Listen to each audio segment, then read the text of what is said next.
Welcome to Module 2, Conversations in Integrative Medicine.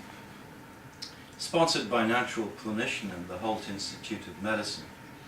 My name is Stephen Holt, and to introduce myself a little bit more, I'm a board-certified gastroenterologist and internist with higher training in nutrition, naturopathic medicine, and a number of other disciplines.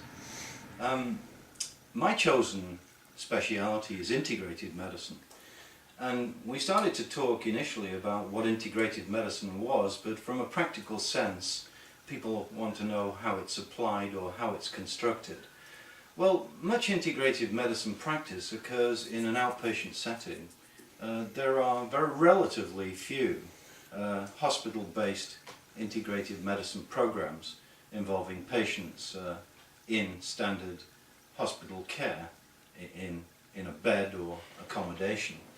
But there are medical spa centres, there are destination spas that incorporate integrative medicine into the management of individuals who go to such facilities in order to promote well-being and health. And there are many of these centres cropping up with many different approaches to management. So we talked about integrative medicine and the limitation of the idea that the word integrative was problematic, and I've used in my writings terms like pluralism in medicine, pluralistic, or even eclectic medicine. And in my own practice in New York, what we have really is established what we believe to be a healing environment, where we have obviously physicians, we have naturopaths, we have nurse practitioners, we have massage therapists, colon hydrotherapy, and we even run a training program for detoxification. We have other specialities that we work with very closely, like chiropractic medicine, podiatric medicine. So in other words, I think the word eclectic comes in, and really in order to practice integrative medicine effectively, the physician requires an education in disciplines of medicine other than conventional standard or allopathic medicine, which forms a clear curriculum at most medical schools in industrialized society. So again, the terminology gets confusing, but I guess a lot of consumers of healthcare think about alternative medicine. So perhaps there's nothing wrong with that terminology. Alternative being defined as anything that really isn't viewed as conventional in terms of therapy, and along with that goes the notion that this may not be considered usual and customary standards of care. So how does one approach that? Well, first of all, there is an increasing attempt to regulate or legislate the practice of medicine. Personally, I feel that's problematic. It strips the art from the practice of medicine. But it does something more serious. It takes the decision away from the person who owns the illness or disorder or health challenge, and that is the patient. And the modern patient Bill of Rights is really all about establishment of a healthcare client relationship or healer-client relationship, where the decision maker is the patient in terms of what they accept, in terms of medical intervention. That said, it's only appropriate that a patient be permitted to make a judgment about a chosen treatment with informed consent. And informed consent implies that the patient needs to know what all of the options may be. So in integrative medicine practice, it's not uncommon to actually see booking forms in the clinic that may imply that the clinic itself is not applying what other people may consider usual and customary standards of practice.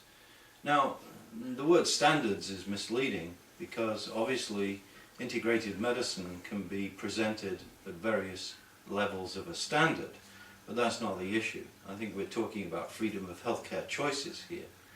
And in my own practice, which includes a lot of physicians, I see a large number of physicians who come to me with health challenges.